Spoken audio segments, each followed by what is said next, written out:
you, I've seen every show we've ever played or so here. I know you've heard it. Has anybody not ever heard me talk about the song All Around Me? It's crazy. I've told it 1,000 zillion times. But thank you for coming out here tonight. I'm glad that this is your first time here. That was a beautiful wave of hands right there. So, the thing is, I get to this part in the set and I realize I shouldn't be here. I realize I shouldn't be here because I shouldn't be alive. Some people know that about themselves and some people don't. We are actually very miraculous, the fact that our hearts are still beating and we're not making that happen. Our lungs are still working. Our brains are still functioning and perceiving music. We're standing, we're sitting, whatever. We're miraculous that we have another day. The universe is still working. You know, our planet is still in the right spot.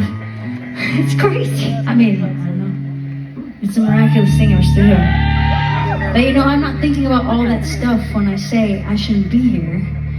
I'm thinking about the fact that I, have my own story that I know very well, that I shouldn't be here because I didn't think life was a gift. I didn't think it was a miracle. I thought it was an accident and a burden. And I didn't ask to be born. And I didn't appreciate waking up in the morning. It was actually the worst part of my day. Oh, I didn't die last night. And when I was a 16-year-old, hateful, depressed atheist who hated everybody except people who didn't hate who hated other people. Like, if you hate people too, we're cool, but if other than that, and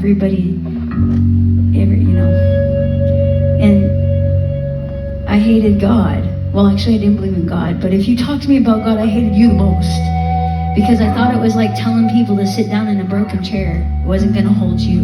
He's not going to help you.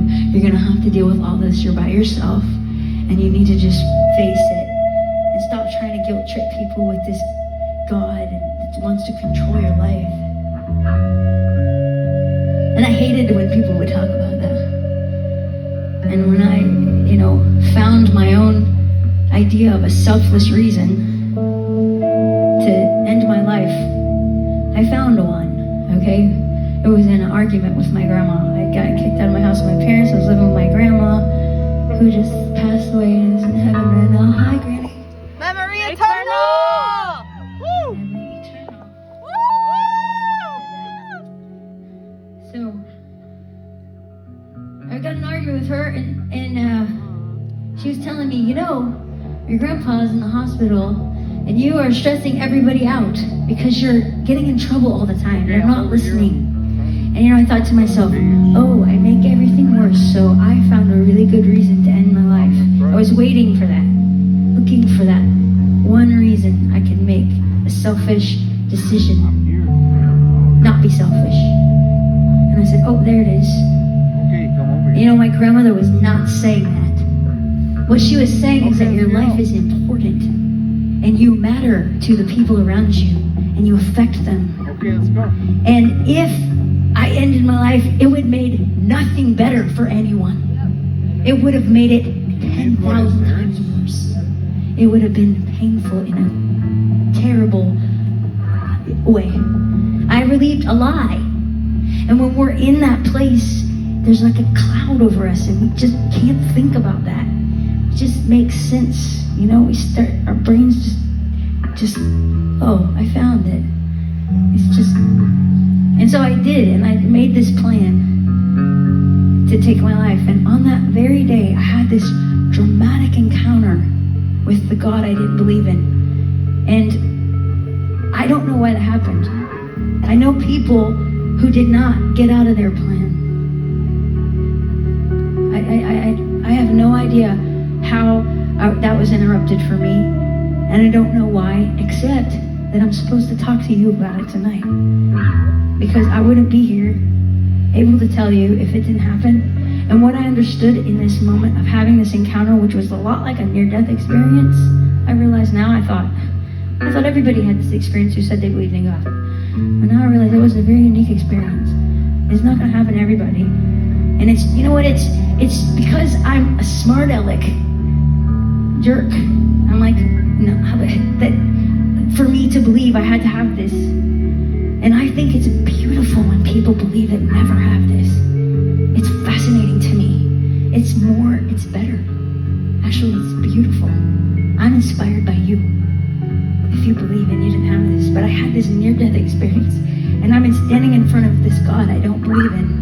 is terrifying. First, because I didn't believe in it. And it's true. Whoa, it's not an accident. I thought my mom had 6 kids, and I was second. She was 15 when she had my brother, 16 when she had me, and then eventually there were 6 of us. Still no dad in the picture, and I was another mouth to feed. I felt like a burden and a mistake. And when I had this experience, I realized I'm on purpose. This life is on purpose.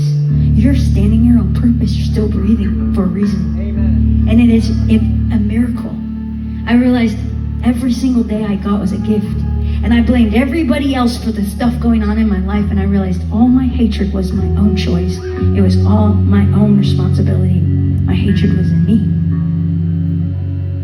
And as I realized that, this God is perfect love. Amen. Perfect love.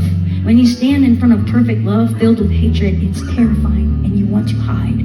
But you can't because He's light. There's nowhere to hide. And I think about my life and how hateful I had been. And all that stuff was not in the past to forget about. It was right there because we're in eternity. It's right there with you. It's there, present. It's hard to explain because we're in time and we forget about things and they go in the past and then we go to the future and things change. But in eternity, it's all there. It's hard to explain. I don't know how to explain that. And we're standing there it is. And I want to hide. And I kept feeling this. There was no looking at me the way other people had when I did evil things from Him, from God. There was no looking at me. It was perfect love the whole time. It's like when somebody does something really nice for you and you're like, oh no. You can pay for my dinner. No, I can't take your chair. No, I can't, whatever. That's like somebody does something nice for you, don't deserve it, and you don't want to take it. It's like at times you can't have a number. It's like He's perfectly loving you. And we have, what have we done? Like, what have I done? What have I done with my life that you gave me? You were only loving me. And I blamed you for all these things. And it was, I wanted to hide, I couldn't. And at the same time, He's drawing me in. And I'm thinking, can I just go to hell already? Where the demons are that I'm comfortable with? Can I just go to hell? This is worse. We're weird. Why do we do that? And then I remember coming out of that experience and going, how am I still alive? Why am I still here? And I felt that love just like in a drop, like where I could stand it. And He gives us this little drop because, you stare at the sun and you can't handle it, you go blind. That's crazy. That's just something He made. That's not Him. And I realized too, God is an artist. I love artists. I love art. I love music. I love looking at my favorite band's lyrics and their album artwork and their t-shirts, and I love all that. So it says something about the art, it says something about the artist, and I realized, whoa, He made all this. Like, this is His art. We make art because we're made like Him. He made us to make art too. And we draw a picture of a tree and I'm like, wow. And then He makes trees that live and keep making more trees for like ever. And a bird that just lives and sings. And when we hear music, what is it? Why? He's not just, I give my dog the same dog food every day of his life. And He gives us taste buds. I'm why? Beauty. Your boyfriend gives you flowers and he gives you spring, right? Gives you sunsets. Why? You get to see colors. Oh, my manager's colorblind, he doesn't see it. That there's something about it all that's like, what is this for? It's love. It's beauty. It's drawing you. It's love notes everywhere. And we don't see it. I remember coming out of that going, whoa, everything feels like it's on purpose. It's not a mistake or an accident. And I remember walking to school and being amazed by that art. And then I got to school, all the people I hated the day before, I'm looking at them and going, whoa, He made every person in here on purpose. Not one of you here has the same DNA as anybody who's ever lived or ever will live. It's intentionally, specifically you. Like no one else. And what gives something value is its uniqueness. It's limited availability. There is no one who has ever or will ever have your DNA. Intentionally made an art, a piece of art that's like living and can perceive its own self. What? And I remember waking up going, getting overwhelmed, and I became fascinated with human beings. I wanted to know about God's art. What do you say about God? He made you. What do you like? What do you don't like? What do you like? I liked I went from hating people to being fascinated with human beings after that. Just crazy. And you know, there's something else about God is that He's love requires freedom because it doesn't force you.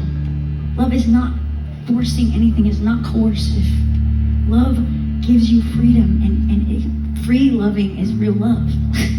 Forcing is slavery. It's not the same. And God's like that. He gives you freedom. That's why we long for it. That's why we fight against when we lose it. And we have the freedom to choose to look like fallen angels, like demonic creatures. And we have the freedom to let Him lift us up and show us what we're made for. And He's like divine kind of love that looks at the person in front of you and will lay your life down for that person. Like, what is that kind of love? It's like Jesus love. It's like God love. It's not something that we do naturally. Laying your life down for somebody else. If that's in you, that's divine fingerprints in there. That's His fingerprints in there. You've made in the image of God, showing something about who He is. And I'm fascinated by that. It's beautiful. That's very beautiful. And I remember being overwhelmed and going from one day to the next. Now that's not everybody's story. And I realized too, what are we still doing here? We're learning what love means. We have a gift called time. We can remember what happened before, and we can make a different choice today. We can look at the people who did this, and we can say, that wasn't love. That actually, that's not life. That's not love. Like, I'm gonna choose this now. And you can move forward in time. Like, that's a gift. And just change. Like, I remember going to a POD concert one time, and the lyrics hit me. Life doesn't have to be like this. Life doesn't have to be like this. And I was like, oh, I know what that's crazy. It can change. It's true. And I experienced that. That's what this song's about. Sorry to talk so long. Call all around me.